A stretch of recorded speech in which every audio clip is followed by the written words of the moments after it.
All right, the next in this series of major problems that we face and solutions that we have for that is the destruction of the most beautiful ecosystem we have on this planet. It's a riot of colors, it's full of shapes and forms, it's teeming with lives. We're talking about coral reefs. I've never seen anything more beautiful than that. And it's the jungle of the oceans. Without that, hundreds, thousands of species will die out. Actually, the whole ecosystem, according to science, is going to basically collapse, die off.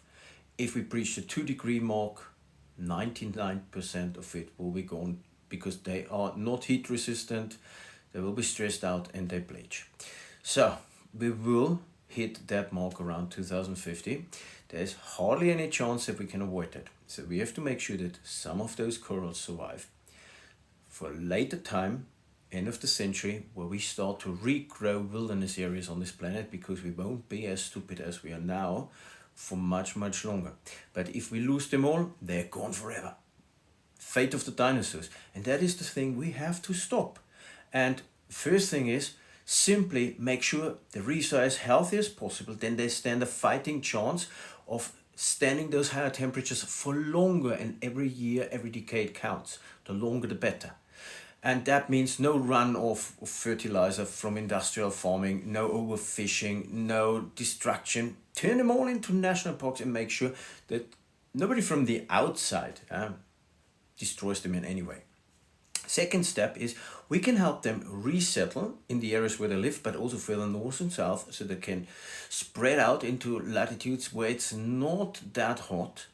And we can do that by sinking ships, for example. I know it sounds ludicrous, but that's possible. Or you create cages, artificial ones, where the corals then start to settle.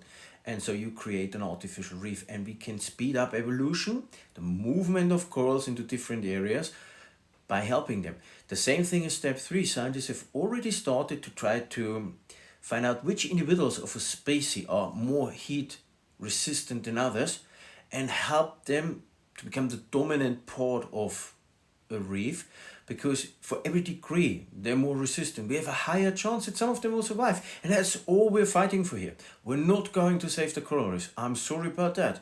Most of them will be gone 2060, 2070, something like that. They will be gone.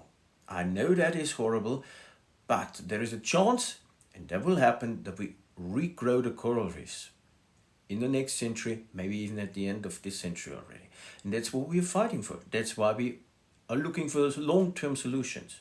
And that is the hope that you should understand.